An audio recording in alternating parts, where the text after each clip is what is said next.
What's up? Welcome back. My name is Caela. My sign name is Caela. Today we're going to be talking about how you can communicate with deaf people or a person, and if you're a hearing person as well.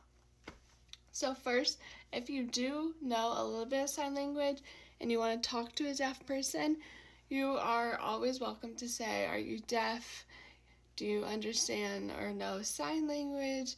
You understand sign language? Do you understand me talking?" Kind of ask them how they want to communicate.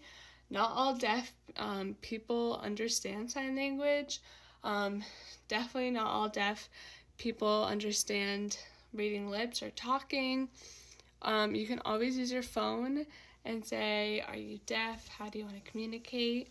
There's apps. There's so many different ways, but definitely ask a deaf person.